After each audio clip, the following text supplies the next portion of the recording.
Hi friends, welcome to Shrimati Kumari Telugu audio stories. 27 భాగాల లింకును డిస్క్రిప్షన్లో ఇచ్చాను. ఈరోజు మదన మందిరం పార్ట్ 28.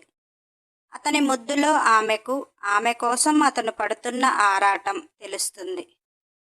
ముద్దు తీయగా సాగిపోతుంది. చిటాపటా చినుకులు కొంచెం ఎక్కువగా కురుస్తూ తల నుంచి ఇద్దరికి నీళ్లు కారుతూ ఒకరి అందం ఒకరికి రెట్టింపుగా కనిపిస్తూ మాయ చేస్తూ మోహాల తలపుల్లో మనసుని ఊయలులు ఊపుతుంటే తనువుల తపన మొదలైంది. చిటపట వాన చినుకులు, చల్లని వాతావరణం, పచ్చని చెట్లు, ప్రకృతి, వాటి నుంచి విరబూసిన పూల అందం, తనువుల్లో వేడి, మనసుల్లో అంతులేని ప్రేమ. ఇరువురి మనసులు వేరైనా కానీ ఇద్దరి ప్రేమ ఒకటే అంత. కాశీ ఆమె పెదవులు వదిలి ఆమె కళ్ళల్లోకి చూశాడు. అంతులేని ప్రేమ ఆ కళ్ళ లోతుల్లో.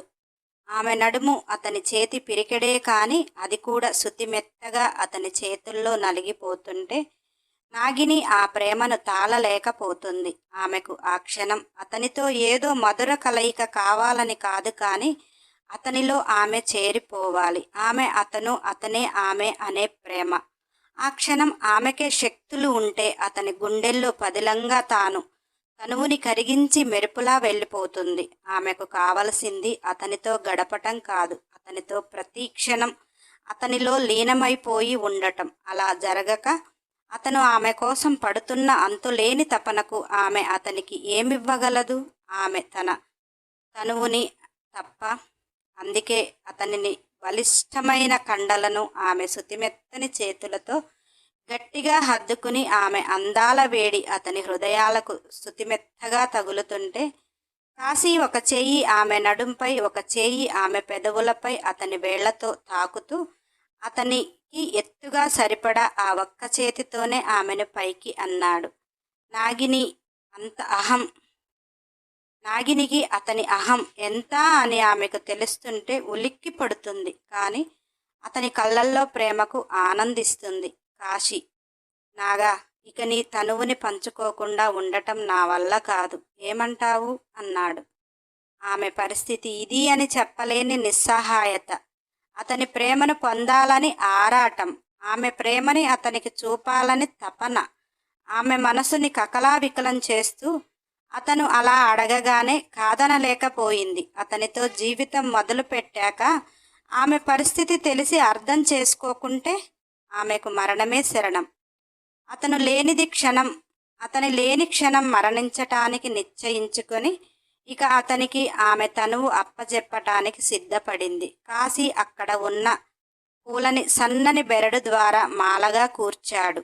ఆమె అతని కోసం అందమైన పూలను సేకరించి వాటిని ప్రేమగా ముద్దాడి మా ప్రేమను పెళ్ళి అనే బంధంతో బలంగా చేయమని ప్రాధేయపడింది. కాశీ ఆ జలపాతం దగ్గర శివలింగం ఎదురుగా ఆమెకు సింధూరం దిద్ది ఆ మాలను ఆ మెడలో వేసి తన భార్యగా ఆహ్వానించాడు. ఆమెకు అతని భార్యగా ఉండే యోగం ఉందో లేదో తెలియదు, కానీ ఆమె బ్రతికినా చచ్చినా అతనే ఆమె భర్తగా అనుకొని ఆమె కూర్చిన మాలను అతని మెడలో వేసి భర్తగా ఆమె జీవితంలోకి ఆహ్వానించింది. ఆ క్షణం ఇద్దరూ ఇప్పుడు నవదంపతులు.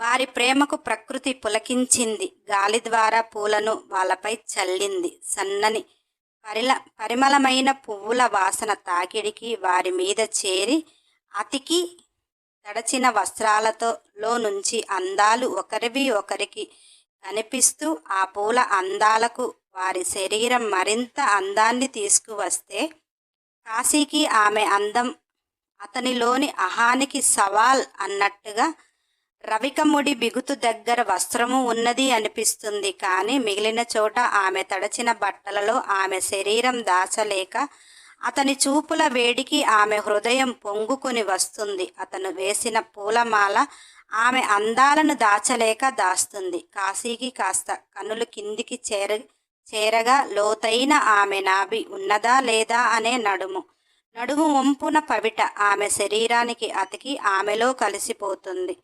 మోకాలుపై ఉన్న చీరలోనే పెట్టికోట్ అనేది లేకపోవటం వల్ల చీర తడిచి ఆమె పాదాల ఎత్తు పల్లాలు అందంగా కనిపిస్తున్నాయి.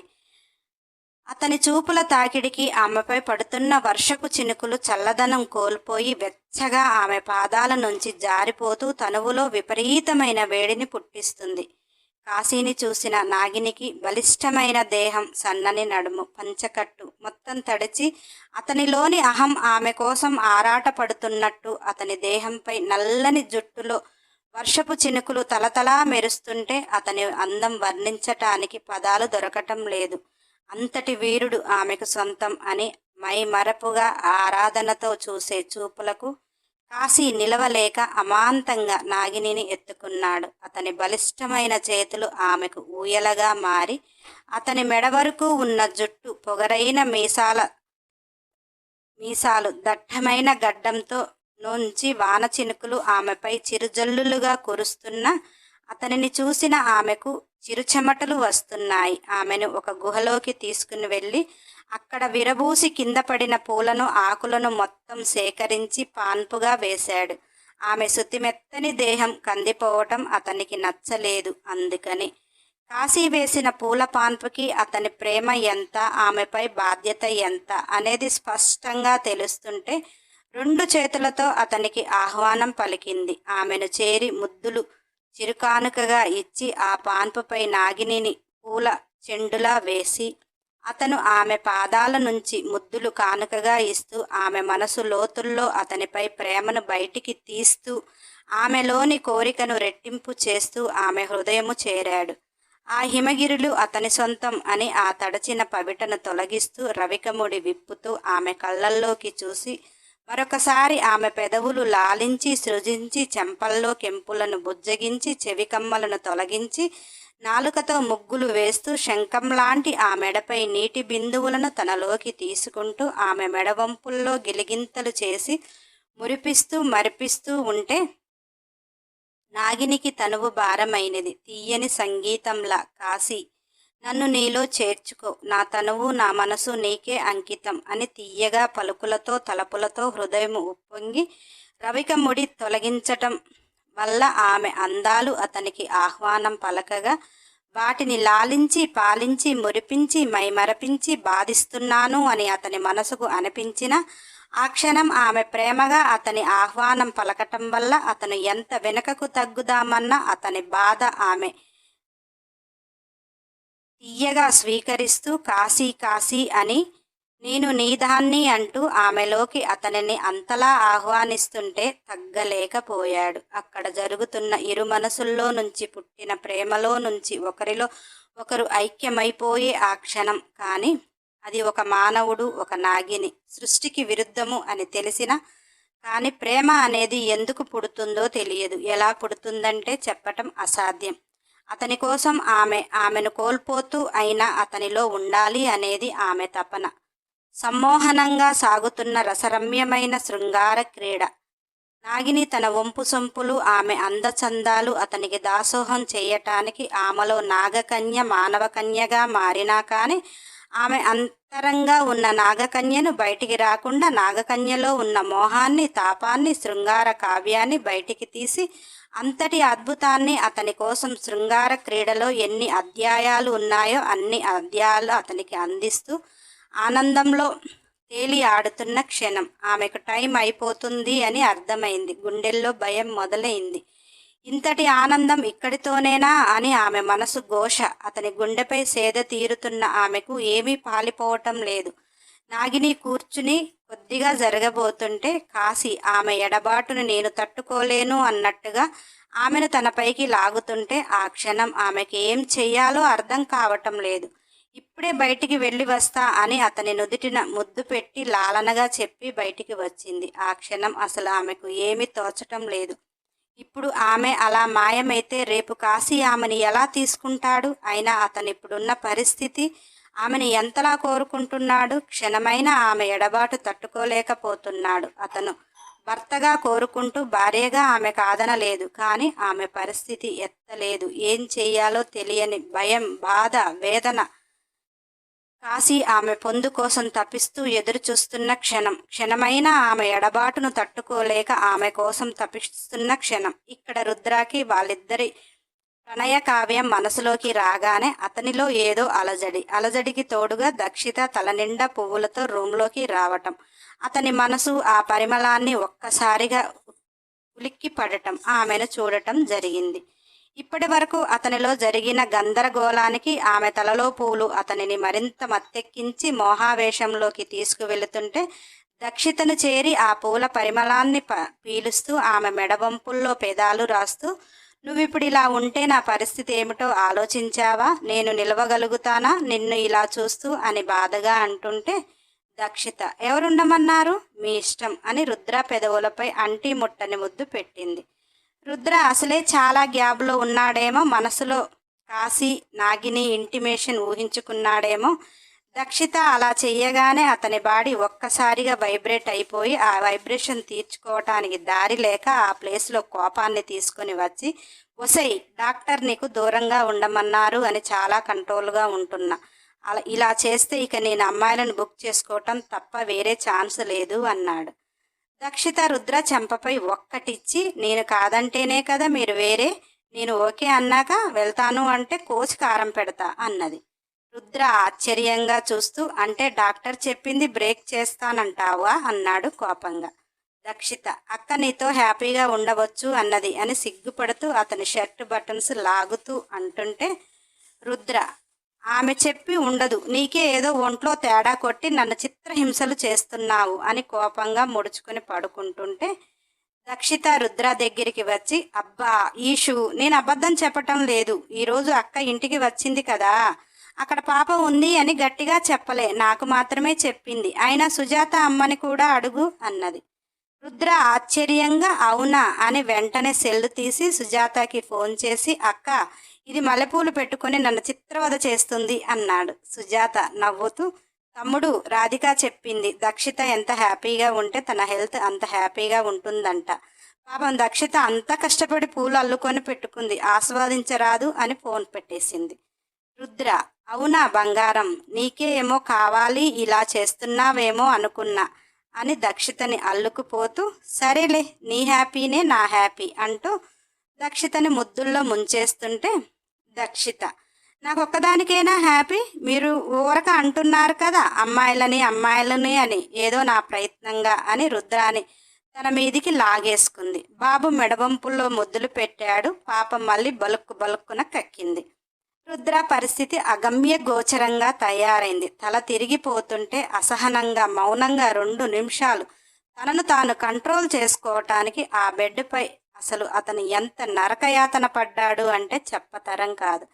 తనకు తాను కూల్ అయిపోయి అంతా క్లీన్ చేసి, నాకు నరకం అంటే ఏంటో చూపిస్తున్నావే, ఒక్క ముద్దు పెట్టి హచ్చి కుక్క పిల్లని చేశావు, ఏదో సాధిద్దాము అని నేను ఇంత దూరం వస్తే ఆశ పెడుతూ ఆవిరి చేస్తున్నావు అని దక్షితని తినేలా చూస్తుంటే దక్షిత, నేనేం చేశాను ఇషు, నాకు కూడా నువ్వు కావాలి కదా అని బేలగా అన్నది. రుద్ర తల కొట్టుకుని దక్షితని బుజ్జగించి బజ్జోపెట్టి తాను ముడుచుకొని పడుకున్నాడు. పాప ఆత్రానికి రెడీ అయింది కానీ వామిటింగ్స్ ఆగనంటూ వస్తున్నాయి. పాపం ఏం చేస్తుంది? అందుకే తాను కూడా ముడుచుకొని పడుకుంది. ఆ రోజు నుంచి దక్షిత పాపం ఏమీ తినలేకపోతుంది. రుద్ర ఎంత కేర్గా చూసుకున్నా చాలా నీరసంగా ఉంటుంది. రుద్రకి అటు శివ ఇటు దక్షితని చూసుకుంటూ తన హబ్బు వర్క్ చేయటంలో చాలా బిజీ అయిపోయాడు. హబ్బు ద్వారా మనీ తీసుకున్న వాళ్ళు కాస్త రిస్క్ పెడుతున్నారు అని యోగి చెప్పటం మొదలుపెట్టాడు. అది ఒక టెన్షన్. అతను ఇక్కడ ఉంటే ఒక సింగంలా వాళ్ళపై పడి డబ్బును పట్టుకుని వచ్చేవాడు. కానీ యోగి లైవ్లో కనపడుతున్నాడు, రుద్ర కనిపించటం లేదు. అందుకనే వాళ్ళు ఇష్టానికి చేస్తున్నారు. ఇటు అఖిలేష్ కూడా హబ్బుని సరిగా పట్టించుకోవటం లేదు, భవ్య కనిపించటం లేదు అని చాలా డిప్రెషన్లోకి వెళ్ళాడు. అఖిలేష్ యోగి కాకరియా దగ్గరికి కూడా వెళ్ళి వచ్చారు. అక్కడెక్కడా భవ్య జాడ కనిపించలేదు. మేఘమాల వాళ్ళు ఉండే ప్లేస్లో సిగ్నల్ ఉండటం లేదు అని ఎప్పుడో ఒకసారి అన్నకు ఫోన్ చేసి మాట్లాడుతూ పెట్టేస్తుంది. అందువల్ల అఖిలేష్కి వాళ్ళు ఎక్కడ ఉన్నారు అనేది తెలుసుకోవటం కష్టమైపోతుంది. భవ్య గురించి అలా అని చెప్పలేకపోతున్నాడు. భవ్య లేకుండా ఉండలేకపోతున్నాడు. యోగికి మాత్రమే తెలుసు అఖిలేష్ భవ్యని కోరుకుంటున్నాడు అని. కానీ యోగి ఇంకా భవ్య ప్రెగ్నెంట్ అని చెప్పలేదు. ఇంకా చెబితే ఇంకా బాధపడతాడు అని. రుద్ర చెప్పవద్దు అని ఎంక్వైరీ మాత్రమే చేస్తున్నారు, వాళ్ళు ఎక్కడ ఉన్నారు అని మాత్రమే. ఇక ఫకీర్ రాజు ఇద్దరు కూడా దక్షిత ఎప్పుడు డెలివరీ అవుతుంది, ఆ పిల్లలని ఎప్పుడు బలి చేయాలి అని ఎదురు చూస్తూ ఉన్నారు. అలా కష్టంగా ఇష్టంగా దక్షితకి 5 నెలలు పూర్తవుతున్నాయి. ఏమీ సరిగా తినకపోవటం, రుద్ర భయానికి ఏదైనా తిన్నా వామిటింగ్ చేసుకోవటం. ఏమైనా ఆ మెడిసిన్ తోటి అది కూడా రాధికాకి రాజు తన హెల్త్ని కేర్ చేయటానికి తాను ఏమీ తినటం లేదు కదా, చక్కని మెడిసిన్స్ రాసిస్తున్నాడు. రాజు ప్లాన్ ఏమిటంటే దక్షిత ఉన్న పరిస్థితిలో 2 పిల్లల్ని క్యారీ చేస్తే డెలివరీ టయానికి తను ఏమవుతుందో అని. దక్షిత బాగుండాలి, పిల్లలు బాగుండాలి, పిల్లల్ని బలియాలి, దక్షితని అతను అనుభవించాలి. అందుకే దక్షితపై చాలా కేర్ తీసుకుంటూ రాధిక ద్వారా దక్షిత హెల్త్ తెలుసుకుని మెడిసిన్స్ ఎలా మార్చాలి అనేది చక్కగా చెప్తున్నాడు.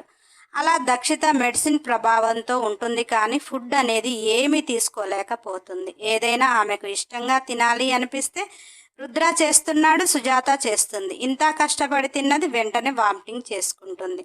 వామిటింగ్ చేసుకున్నాక దక్షిత మనిషిగా కూడా కాలేకపోతుంది. అలా దక్షితని పసిపాపలా చూస్తున్నారు. రుద్ర అయితే సతమతమైపోతున్నాడు సమస్యలతో. అలా ఒకరోజు యోగి ఫోన్ చేసి, రుద్రతాండవానికి గడియలు దగ్గర పడుతున్నాయా, నీకేమైనా సమాచారం అన్నాడు.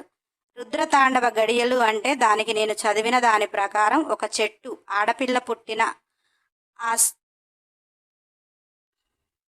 ఆ కార్యక్రమం జరుగుతుంది అంటే పువ్వు వస్తుంది అంట. ఇక అప్పటి నుంచి పూజలు ప్రారంభం అవుతాయి. మరి ఆ చెట్టు ఎక్కడ ఉంది అనేది పూర్తిగా నాకైతే తెలియదు, కానీ ఆ చెట్టు పుష్పించాక అది ఒకటి ఒకటిగా రాలి ఆ పుష్పము మధ్యలో ఒక వెలుగు వస్తుందంట. అది పుష్పించిన తరువాత 2 సంవత్సరాల 3 సంవత్సరాల 5 సంవత్సరాలలో ఆ వెలుగు కనిపిస్తుంది, సిద్ధంగా ఉంటారు అని మాత్రమే తెలుసు. మనకు సాధుస్వామి చెప్పిన ప్రకారం మగపిల్లవాడు పుట్టాలి. ఆ పుష్పము పుష్పించినట్టయితే చెప్పేవాడు కదా, ఇంకా పుష్పించకపోవచ్చు అన్నాడు యోగి. పుష్పమేమిటిరా, అసలు నువ్వు కాశీ గురించి నాగిని గురించి వాళ్ళ పెళ్ళి వారికి చెప్పావు, తర్వాత ఆమె మానవ శరీరం వదిలేసింది కాశీకి తెలిసిందా, అది చెప్పలేదు, తర్వాత ఏంట్రా అన్నాడు. రుద్ర మనసులో ఆ భైరవ చరిత్రలో నాగిని కాశీ ప్రేమించి పెళ్లి చేసుకున్నారు, నాగిని అని కాశీకి తెలియదు, నాగినిని కాపాడింది సింబా అని ఉంది. రుద్ర వాళ్ళ ప్రేమను అంతలా ఊహించుకున్నాడు. బాబు ఒంట్లో తేడా కొట్టింది, అందుకే ఇక తర్వాత యోగికి కూడా చెప్పలేదు. ఇప్పుడు యోగి అడుగుతుంటే రుద్ర ఆ రోజు నాగిని తను మానవ రూపం వదలాల్సినప్పుడు టైం దగ్గర పడుతుంది అని భయపడుతున్న క్షణమున ఆమెకి చెయ్యాలో దిక్కు తోచని టైంలో శింబా ఆమె దగ్గరికి వచ్చింది. నాగిని శింబాని దగ్గరికి తీసుకుని ఏడుస్తూ, నేను కాశీని వదిలి ఉండలేను, ఇంకొన్ని గడియల్లో నేను పాముగా మారిపోతాను, రేపటి వరకు అతను నన్ను ఏమనుకుంటాడు, రేపు అతనిని చేరినా మళ్ళీ రేపు నైట్కి పాముగా మారతాను, అతని దగ్గర ఇక ఎన్ని రోజులు దాచలేను, ఇప్పుడు కాశీ ఉన్న పరిస్థితిలో వదిలిపోలేను అని కన్నీటితో దానికి చెబుతుంటే సింబా ఆమె చేతిపై నాకుతూ, నేను నీకు సహాయం చేస్తాను, నీ ప్రేమను నిలుపుతాను, కాశీని ఇక్కడి నుంచి తీసుకుపోతాను అన్నట్టుగా తన కళ్ళతోటే చెప్పింది. నాగిని సింబాని గట్టిగా తన గుండెల్లో పెట్టుకుని, నాకు సహాయం చేస్తే ఈ జన్మంతా నీకు రుణపడి ఉంటాను, ఇప్పుడు కాశీని నువ్వు నా నుంచి తీసుకుని వెళ్ళి రేపు ఇదే టైంకి తీసుకుని రా, నేను నాకున్న 12 గంటల రూపాన్ని రాత్రికి మార్చుకుంటాను, నువ్వు తనని పగలు ఏదో పనిలో ఉంచి నా నుంచి దూరం చేస్తే అతని ఇక్కడికి చేరే వరకు అతని భార్యగా అతని చెంత ఉంటాను అని చెప్పింది. సింబా నాగిని చెప్పింది విని నీకు సహాయం చేస్తాను అని కాశీ దగ్గరికి వెళ్ళింది. కాశీ నాగిని కోసం ఎదురు చూస్తుంటే అతన్ని పట్టి ఇంటికి వెళ్దాం రా అని లాగుతుంది. కాశీ సింబా నీ దగ్గరికి తీసుకుని, సింబా నేను నాగాను పెళ్లి చేసుకున్నా, ఆమెను వదిలి రాలేను, అది ఈ రాత్రిపూట అంటే ఒక అమ్మాయిని ఇలా వదిలేసి వెళ్ళటం కరెక్ట్ కాదు అని కాశీ చెప్తుంటే సింబాకు అతని పరిస్థితి తెలుసు, ఏకాంతంలో ఉన్నారు, కానీ ఏం సుఖం, నాగిని ఆమె శరీరాన్ని వదిలే టైం అవుతుంది, సింబాకు ఏం చేయాలో అర్థం కావటం లేదు. కాశీ చేతికి ఉన్న ఉంగరాన్ని నాకుతూ కాశీ కళ్ళల్లోకి చూసింది. కాశీకి అది వాళ్ళ అమ్మ ఇష్టంగా తొడిగినది. అమ్మకేమైందిరా అంటుంటే సింబా ముడుచుకొని పడుకొని చూపించింది, అమ్మకు ఒంట్లో బాలేదు అన్నట్టు. కాశీ వెంటనే తన వస్త్రాలు ధరించి నాగా నాగా అని కేకేశాడు. నాగిని అక్కడికి రాగానే అమ్మకు బాలేదట, చూసి వెంటనే వస్తాను, నీకేం భయం లేదు కదా అన్నాడు. ఆ గుహలో 20 అడుగుల ఎత్తుల శివలింగాన్ని చూపిస్తూ, ఆ పరమేశ్వరుడు నా అండగా ఉండగా భయమెందుకు, అయినా రోజు మీరు నాకు ఈ టైంలో ఉండరు కదా అని అన్నది. కాశీ ఆమెను దగ్గరికి తీసుకుని, ఇన్ని రోజులు ఉండేది వేరు, ఇప్పుడు నేను నీ పక్కన ఉండేది వేరు. ఆలిని కాపాడుకోవటం నా బాధ్యత కదా, ఆమె మనసు ఎరిగి నడవటం కూడా బాధ్యత కదా అన్నాడు. నాగిని, నీకు జన్మనిచ్చిన తల్లిని చూసుకోవటం కూడా బాధ్యత కదా, నేను అర్థం చేసుకోగలను. మీరు వెళ్ళి అన్నీ చక్కబెట్టుకుని రండి అన్నది. కాశీ, నువ్వు ఉంటానంటున్నావు, నాకే వెళ్ళబుద్ధి కావటం లేదు. కానీ సింబా అబద్ధం చెప్పదు. అయినా నేను కూడా సంధ్యవేళ ఇంటికి చేరకపోతే వాళ్ళకి ఆందోళనగా ఉంటుంది. ఏదో రకంగా చెప్పి రేపటి నుంచి నీతోనే ఉండటానికి ప్రయత్నిస్తాను అని బుజ్జగించి ముద్దు పెట్టి సింబాని తీసుకుని వెళ్ళిపోయాడు. నెక్స్ట్ ఎపిసోడ్ కోసం సబ్స్క్రైబ్ చేసుకుని వారు ఉంటే చేసుకుని బెల్ ఐకాన్ టచ్ చేసి ఖచ్చితంగా ఒక లైక్ చేయండి. కంపల్సరీ కామెంట్ ఇవ్వండి. వీలైతే షేర్ చేయండి. మన ఛానల్లో కంప్లీట్ అయిన స్టోరీలు చాలా ఉన్నాయి, ప్లేలిస్ట్లో పెట్టాను, నాన్ స్టాప్గా వినండి.